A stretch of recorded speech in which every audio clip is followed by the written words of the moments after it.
8 soldiers entered the stuffy room. As they lay down in the uncomfortable cots, IVs are quickly hooked up. They are alone. Within 5 minutes, numbness begins, starting in the legs, rising higher and higher until they feel like they're floating. It's a pleasant feeling until the terrible pain strikes. So terrible it makes them puke, so agonizing that one man tries to claw his own eyes out. The other soldiers stumble out of their beds and wobble in pain to help the panicked man.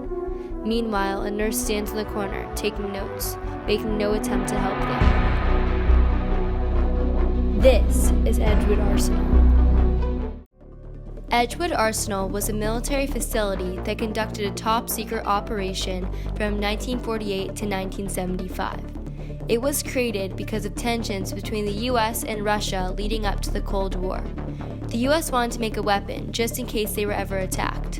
The goal of this weapon in operation was to make chemical and biological weaponry that can incapacitate an enemy without killing them. A New York Times 1964 newspaper article says, according to one Army spokesman, the ideal mixture would bring happily intoxicated enemy troops into our lines with their hands up, humming the Star-Spangled Banner. In order to create this ideal mixture with the technology available at the time, the military decided in 1955 to test possible chemicals on U.S. Army soldiers without proper consent, meaning volunteers weren't fully aware of what they were getting into.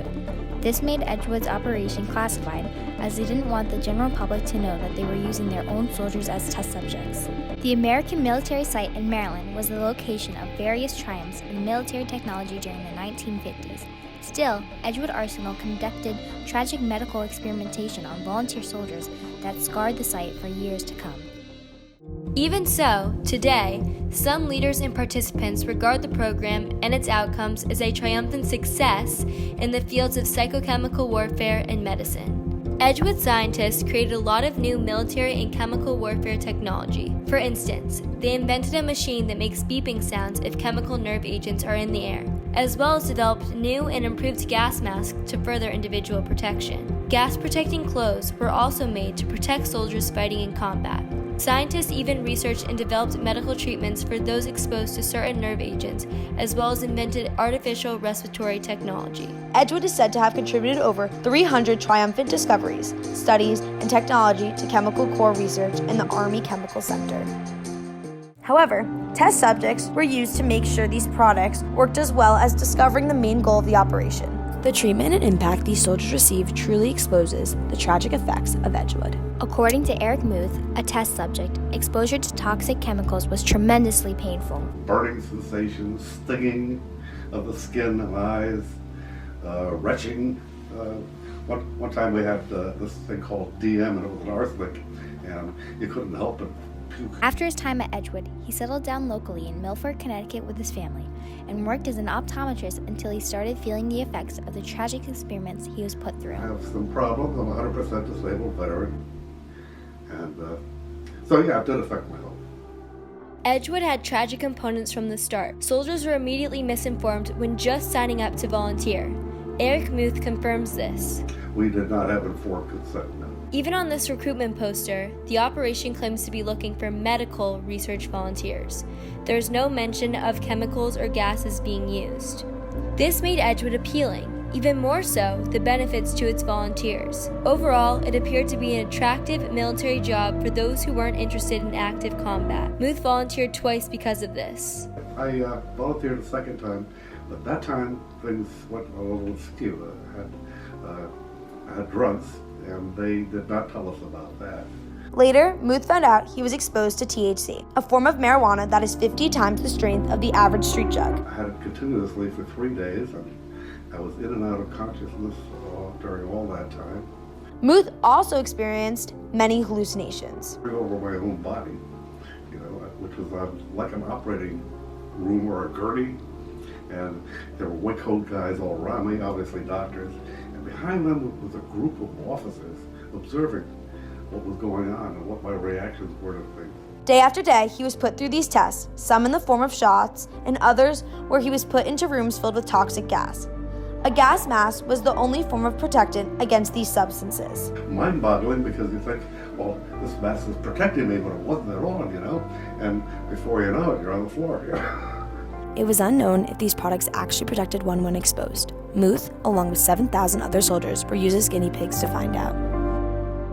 Years after Moot was released from Edgewood, he started to feel the effects of exposure and applied to be a Veterans Association or VA disabled veteran. He and other Edgewood volunteers were rejected to get full VA health coverage because the experiments were classified. This top secret operation made it difficult to prove that he was ever put through military experiments to lead to these effects.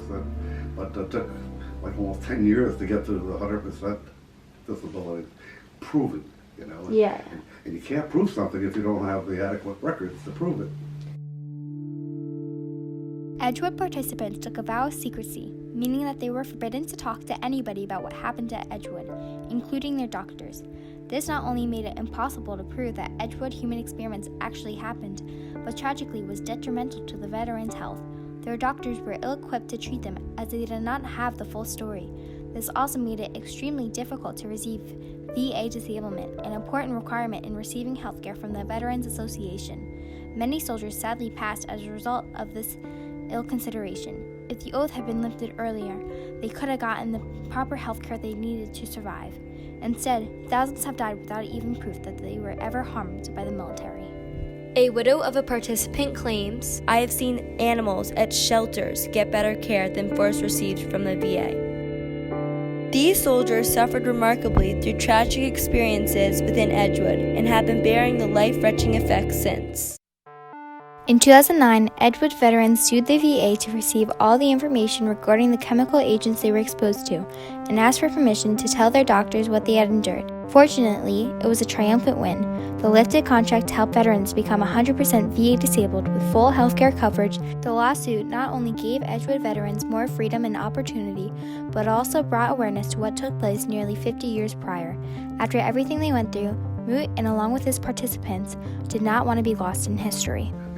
I don't want to be forgotten, you know. Before 2009, there was no hard or declassified evidence that the human experiments at Edgewood Arsenal had ever happened. After having to tragically suffer for all those years, it makes sense that the soldiers who volunteered would want their devastating time spent there to be publicly known and illustrate how the military wronged them. Today, the Edgewood facility is now connected to the Aberdeen Proving Ground, or APG, and is now known specifically as Aberdeen South. After being rebranded and reconstructed several times, it has become a center of excellence. Yet, the core purpose and mission of the facility remains the same. According to APG's Public Affairs, the many reorganizations and name changes since 1917 did not change the primary mission of the various organizations located in APG South: to provide the best chemical and biological defense equipment, supplies, and procedures. Although the military still looks for the best chemical and biological equipment, it doesn't experiment on humans today. Gregory Mahal, the APG Deputy Chief of Public Affairs in the U.S. Army Communications Electronics Command, confirms this statement. Yeah, we don't experiment with the people, no. Even past participants like Eric Muth believe nothing of the sort could happen in this modern day. That the time is right, and that America is at that stage where we would do that again. Instead of testing, Aberdeen South, as well as APG overall, have become more focused on training and preparing for all types of warfare. According to Major General Randy Taylor, the president of APG, if a soldier uses a piece of technology for protection, intelligence, to shoot, to move or communicate, chances are that it was developed, tested, and fielded by an APG organization. Soldiers aren't the only ones benefiting from the abundance of breakthroughs, discoveries, and inventions created at APG. A lot of innovation from the Army that gets developed here makes its way out into the public sector, from Kevlar vests for police to Gore-Tex and clothing improvements that make things lighter and better in terms of keeping you warm during swimming or keeping you warm during hunting or skiing, for that matter. We've got a whole vehicle line called the Jeep that has made its way, and the Hummer that has made its way off of the military proving grounds and into the private sector. Walkie-talkies, which of course now lead to cell phones. APG South, the new Edgewood Arsenal, has shifted its efforts from tragically finding a way to combat biological and chemical warfare to creating and releasing inventions, all of which have triumphantly benefited not only the military, but the public today.